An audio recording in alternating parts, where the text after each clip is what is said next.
Hello students, how are you? I hope you are fine. Students, today we will start our chapter 2, reproduction in flowering plants or reproduction in angiosperms. Students, in plants, the reproductive organ is the flower. In plants, the reproductive organ is the flower, in which the haploid gametes are produced, and these haploid gametes are transferred from the male gamete to the female gamete. Then subsequent fusion occurs. After fusion, fertilization takes place, and after fertilization, seeds are formed and fruit is formed. Flowers are formed in the axils of terminal axis of the leaves known as the brackets. Flowers are formed in the terminal axis of the leaf or stem is known as the bracket. Now, what is a flower? What is a flower? Flower is a condensed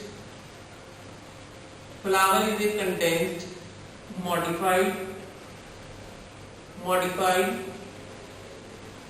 shoot, condensed modified shoot which helps in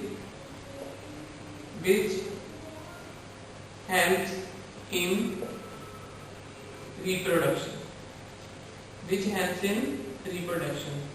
or you can say flower is the site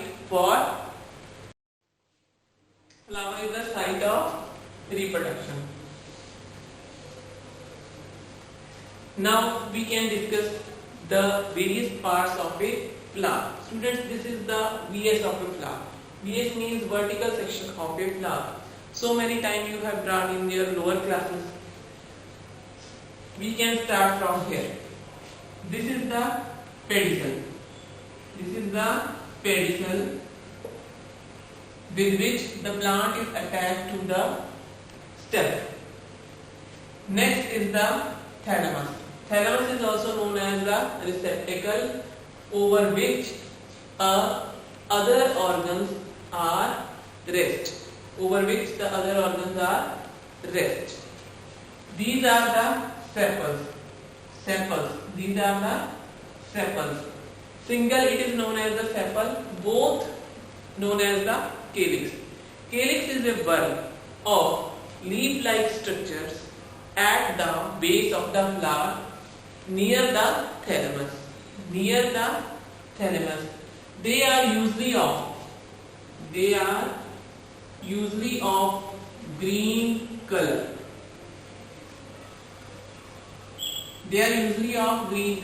What is its function? It protects the flower in bud condition. Second, it helps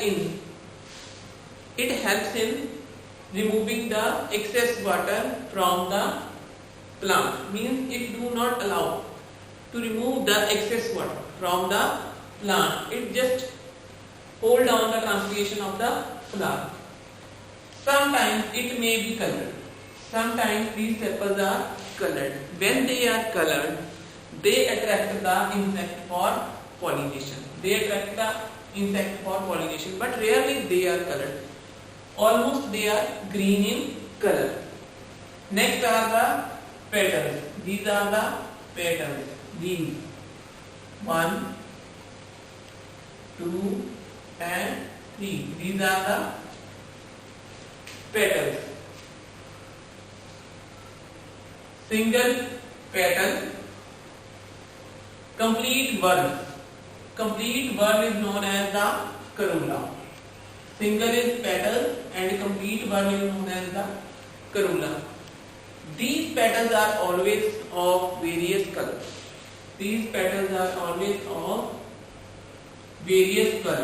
Red, orange, pink, blue. Why they are of various colors? Because they protect the insect for pollination, and in some flowers they also give very sweet smell to make the flower attractive for bees. It means they help in pollination. After fertilization, these petals and sepals, they are wither away, means they fall down. Sometimes sepal may persist on the fruit. Sometimes sepal may persist on the fruit. Next, students, come to this point. This point. This is the female part of the flower. This is the female part of the flower. It consists of three parts: stigma, style, and ovary. Stigma is a place where pollens from anther transfer here by the process of pollination. Here pollens start germinating by absorbing water and make a pollen tube. This pollen tube comes down up to the ovary. Okay? It is somewhat sticky. It is somewhat sticky to hold on the pollens. This part is known as the style. Style connects the stigma up to the ovary. This is known as the style. Here it is written as style. And this part is known as the ovary, which consists of ovules.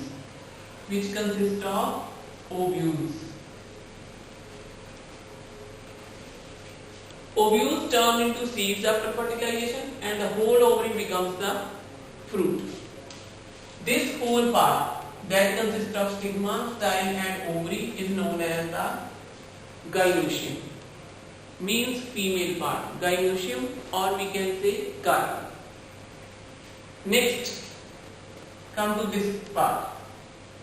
This is the male part of the flower, that is known as stamen. It consists of anther, filament. Filament attaches the anther to the ovary. And this is anther. Anther looks bilobed from outside. Anther looks bilobed from bilobed means two lobes looking from outside, but actually it has four lobes.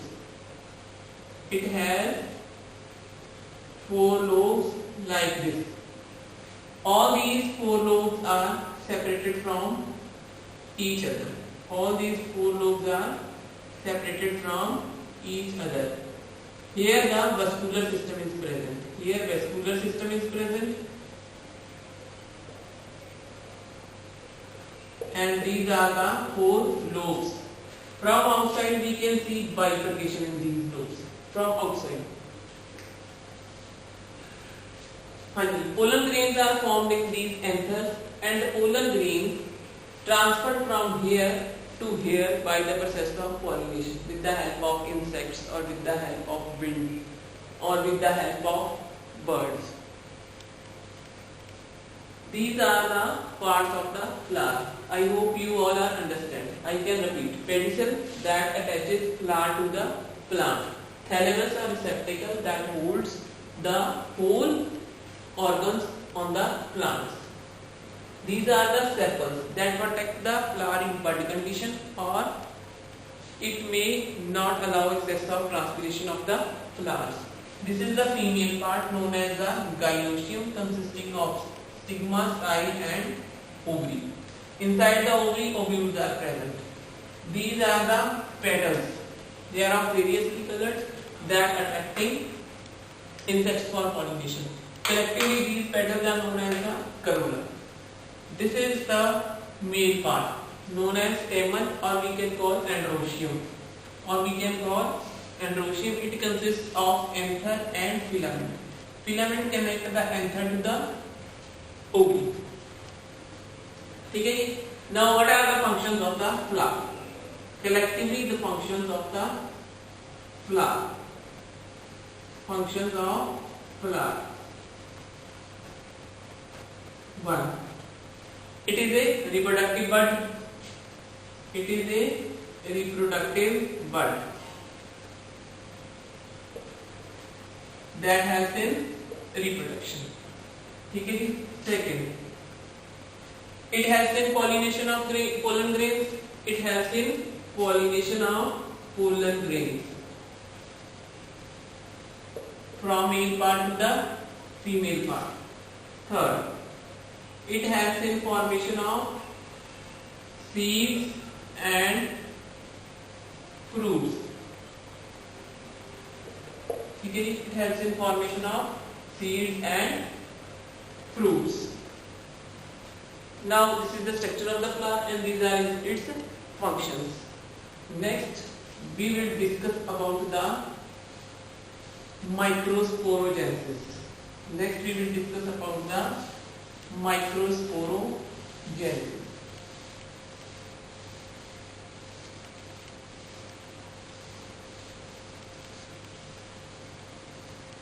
And before discussing the microsporogenesis, you must know about the microsporophylls. Microsporophylls. These are known as the stamens.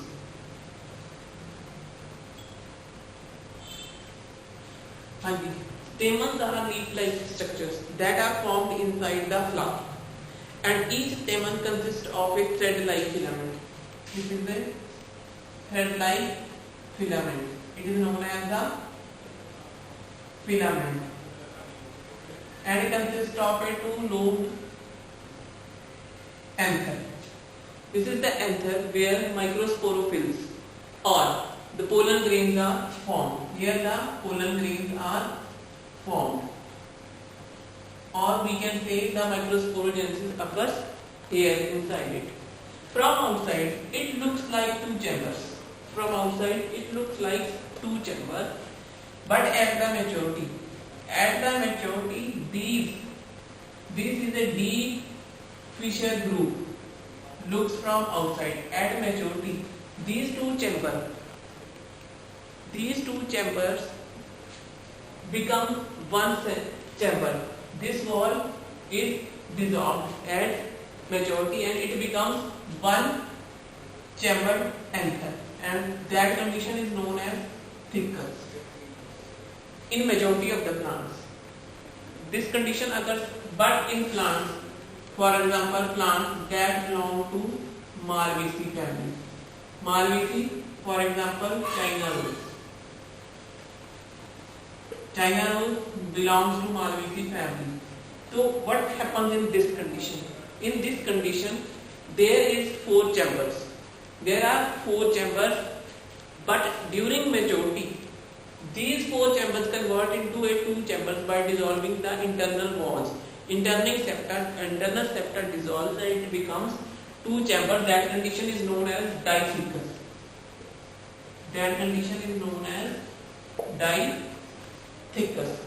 Thickest, one chamber, diphthys, two chamber. Actually, in the starting, when the microsporogenesis starts, it is internally of four chambers with a group of small tissues that belongs to the vascular.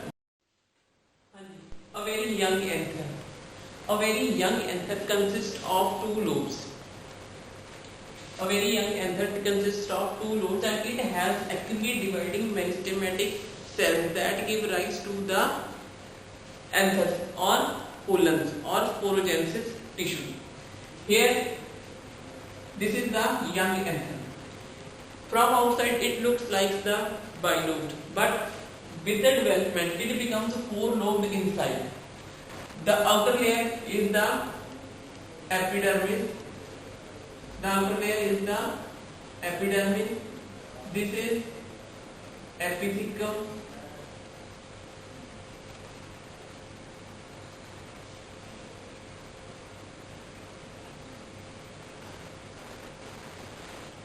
This is tapetum. These are microspore mother cells.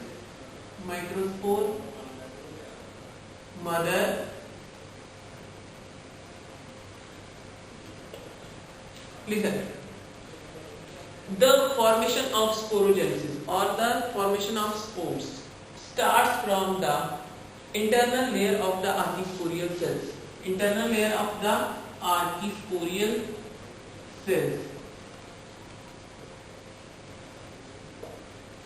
Here itself इसके जो अपने आप के जो sales हैं इन्हीं को ही हम आर्की स्पोरियल सेल्स कहेंगे। इसके बीच में स्टार्टिंग में ये सब कुछ भी डिफरेंशिएटेड नहीं होता है, लेकिन as soon as it starts maturing, some of the cells from inside starts behaving as archisporial cells, and these archisporial cells divided by periclinal divisions. Divided by periclinal divisions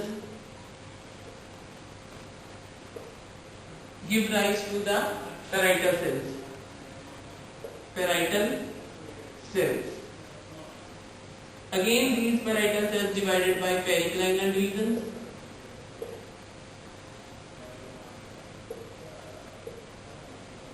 and anticlinal divisions. And anticlinal divisions give rise to the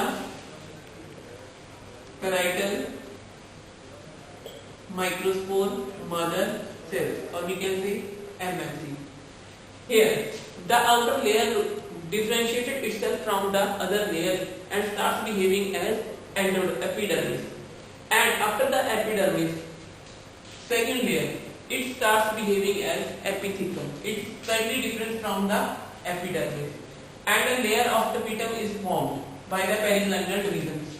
This layer tapetum, and this tapetum functions as a nourishing layer for the development of sporogenesis or MMCs, and in between the tapetum, the microspore mother cells are formed that develop into the microspores, or that develop into the sporogenesis tissue. This process also occurs in these all four corners. Here, somewhat vascular bundle is present. This is also occurs in all the four chambers. And some of the microspore mother cells degenerate.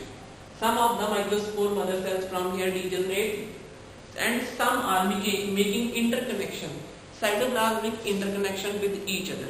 As with the development, they develop a internal layer or known as callus.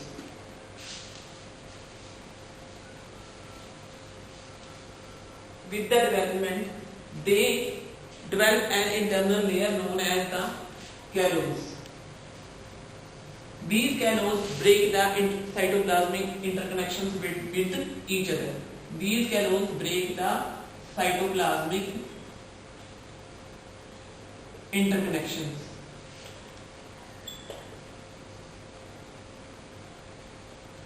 When cytoplasmic interconnections will break up, then each cell divides by the process of meiosis. Divided by the process of meiosis into a tetrad. Tetrad means 4 haploid cells, and these 4 haploid cells arrange itself in different ways. This is isobilateral,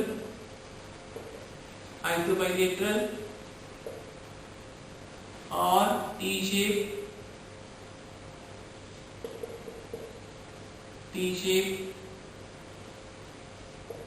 or dithecal,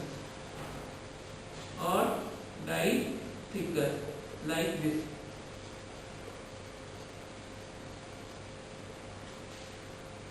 And these 4 nuclei are next shape, linear. These 4 are arranged in a linear shape. It is known as linear. ठीक है जी, next one is tetrad. This is tetrad.